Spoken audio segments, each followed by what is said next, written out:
On a donc vu que dans le cas d'un polymère amorphe, il pouvait passer de l'état vitreux à l'état caoutchoutique, avec une température de transition qu'on appelle Tg.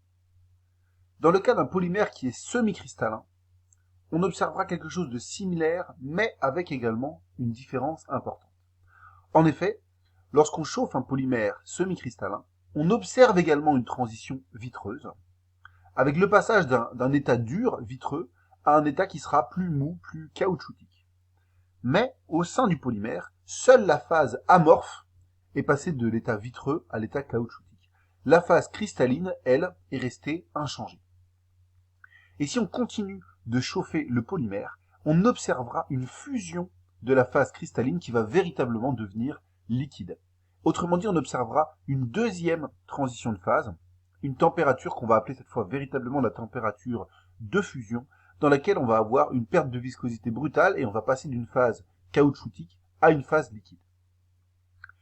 Un bon moyen donc expérimentalement de différencier le polymère amorphe du polymère semi-cristallin, c'est d'étudier son comportement avec la température et de voir combien de transitions de phase on observe.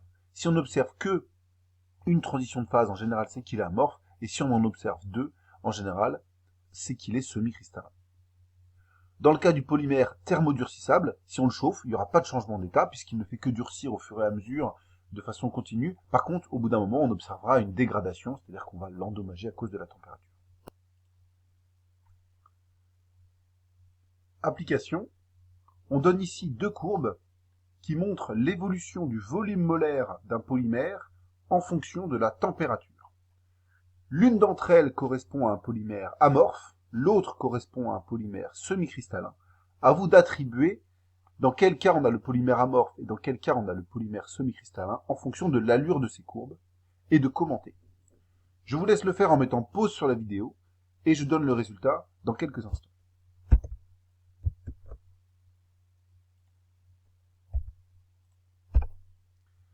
Voici le résultat. Pour la première courbe, on observe ici une rupture de pente avec donc une augmentation plus rapide du volume molaire lorsque la température augmente après la rupture de pente.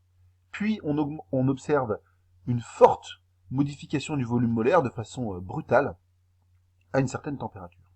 Ça, c'est typique d'un polymère semi-cristallin, puisqu'on voit qu'il y a deux températures de changement d'état, une qui va correspondre à Tg, la température de transition vitreuse, puisque le polymère qui était avant dur devient un peu plus mou, ce qui va changer la façon dont son volume molaire évolue lorsque la température augmente.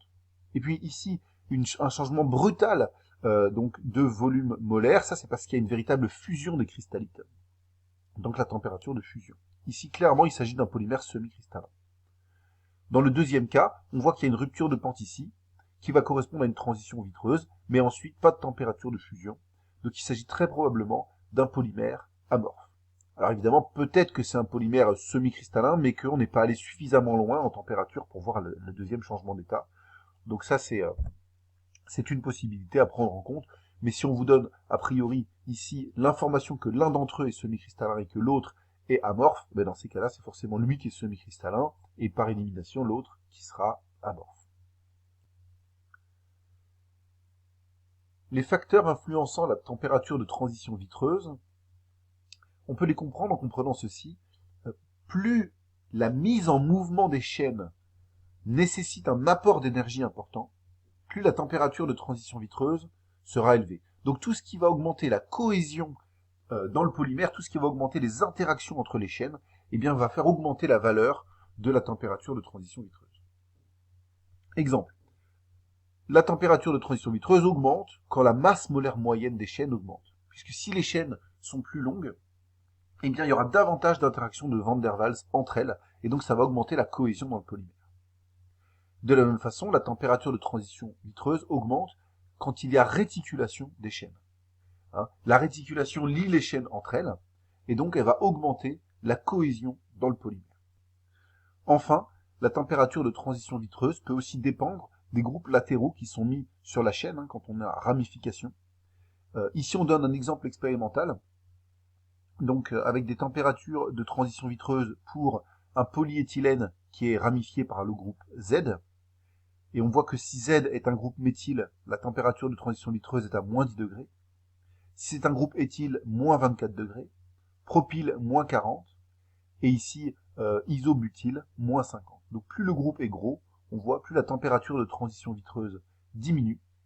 Essayez d'expliquer cela en réfléchissant sur la cohésion au sein du polymère et les interactions entre les chaînes. Mettez pause sur la vidéo, je donne le résultat dans quelques instants.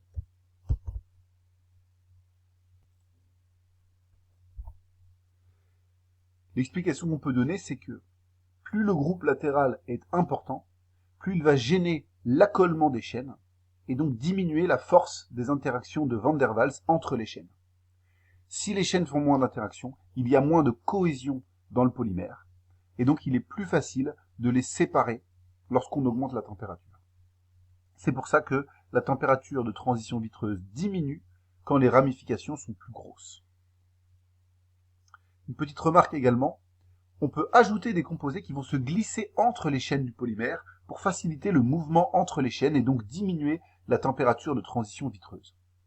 Ces composés sont appelés des plastifiants et ils sont utilisés aujourd'hui pour pouvoir modifier à souhait les propriétés mécaniques des polymères.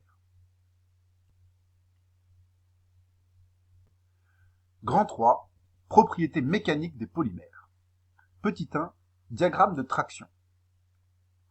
Lorsqu'on étudie un élastomère et qu'on veut évaluer son élasticité, on peut le soumettre à une force de traction longitudinale d'intensité F, c'est-à-dire concrètement qu'on fait un cylindre de plastique, élastomère, et que sur ce cylindre, on va aller tirer avec une certaine force F par une extrémité du cylindre de façon à l'allonger.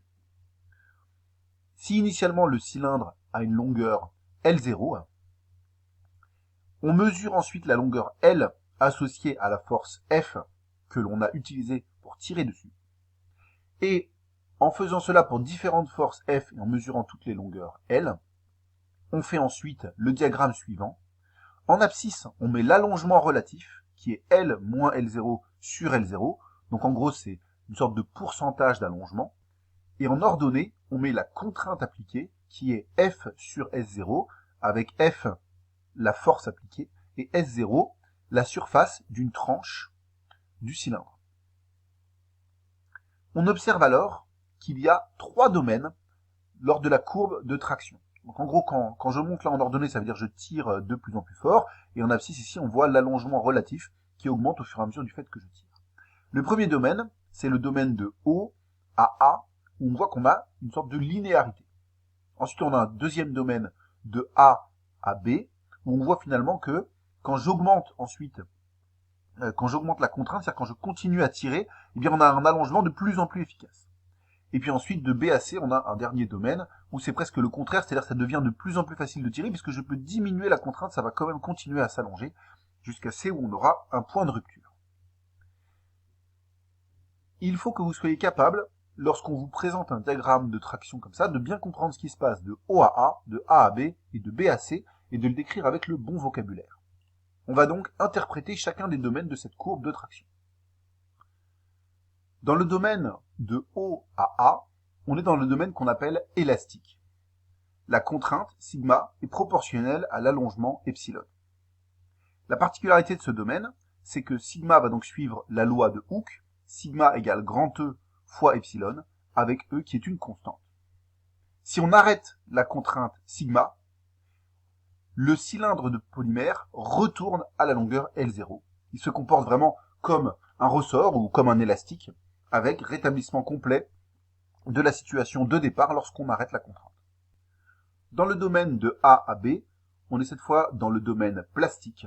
Il n'y a plus élasticité, c'est-à-dire que si on arrête la contrainte sigma, il n'y a pas retour à la longueur de départ L0.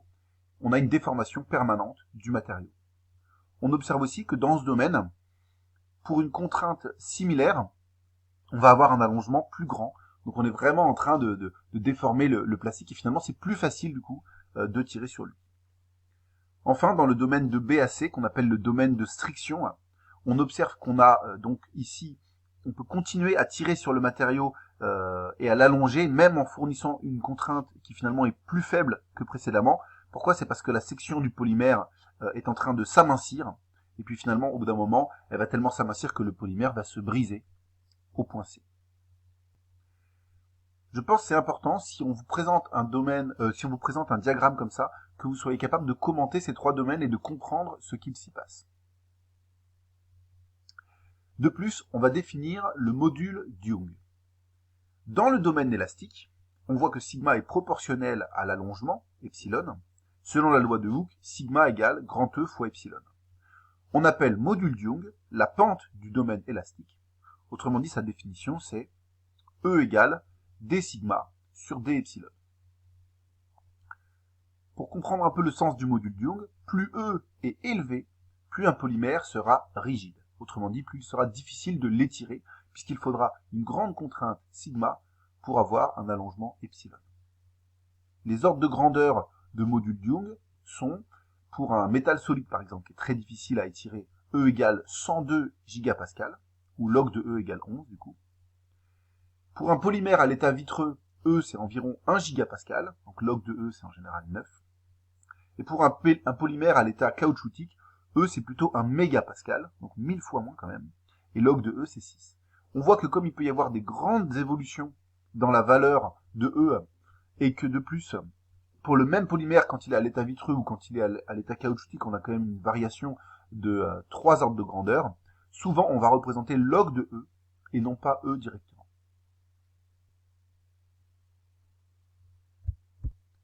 Petit 2, évolution du module d'Young avec la température. Ici, on vous présente des courbes où on mesure le log de E, donc le log du module d'Young, en fonction de la température pour deux polymères différents. L'un est amorphe, l'autre est semi-cristallin. On voit qu'on obtient deux courbes différentes.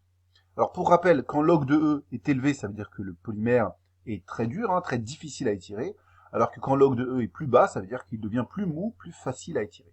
On voit ici qu'il y a donc un passage à une certaine température de dur à mou. Alors qu'ici, il y a un passage de dur à un peu plus mou et finalement à très mou. Je vous laisse à partir de ces deux courbes et à partir des notions qu'on a vues dans ce chapitre, identifier lequel de ces polymères est le polymère amorphe, lequel de ces polymères est celui qui est semi-cristallin, en mettant pause sur la vidéo, et je donne la solution dans quelques instants. Voici la solution. Pour le premier polymère, on observe une seule température de changement d'état, où il passe donc d'un état vitreux à un état caoutchoutique directement. Il s'agit donc d'un polymère amorphe, puisque justement on avait vu que pour différencier les polymères amorphes et semi-cristallins, il fallait regarder s'il y avait un ou deux changements d'état lorsqu'on les chauffait. Petite remarque d'ailleurs pratique, on voit que finalement la détermination de Tg n'est pas très précise, puisqu'en fait le passage de l'état vitreux à l'état caoutchoutique, souvent il se fait sur une plage de température de plusieurs degrés. Et on va prendre Tg comme étant en quelque sorte le centre de ce saut, un peu à la manière d'un saut de pH, mais c'est pas très précis. Tg c'est souvent déterminé à quelques degrés près. Dans le cas du deuxième polymère, on observe deux changements d'état. Donc ici un premier changement d'état où le polymère va devenir un peu plus mou, et puis ici un deuxième changement d'état où le polymère va devenir extrêmement mou, et donc presque liquide. Ça c'est typique d'un polymère semi-cristallin, avec ici une température donc de transition vitreuse, suivie ensuite d'une température de fusion, avec le passage de phase vitreuse plus phase cristalline à phase caoutchoutique plus phase cristalline, puis à phase liquide. De façon générale, on peut donner cette figure ici où on voit l'évolution d'une courbe pour différents taux de cristallinité d'un même polymère. En noir ici, on voit le cas d'un polymère qui serait totalement amorphe, dans lequel on ne verrait pas du tout de température de fusion et juste une température de transition de phase. En bleu ici, on voit le cas d'un polymère qui serait totalement cristallin, où on verrait que la température de fusion et pas de température de transition vitreuse. Et puis dans les cas intermédiaires, comme par exemple ici 65% de taux de cristallinité ou 25% de taux de cristallinité, eh bien on va voir du coup deux sauts. Le saut de la transition vitreuse suivi du saut de la température de fusion. Mais bon, ces sauts peuvent être plus ou moins visibles en fonction du taux de cristallinité. Voilà, c'est la fin de ce chapitre. Il y a pas mal de notions à bien comprendre. On reviendra dessus en faisant un petit bilan en classe entière et en faisant quelques exercices. pour apprendre à manipuler tout ça et à bien décrire les propriétés de chacun des polymères.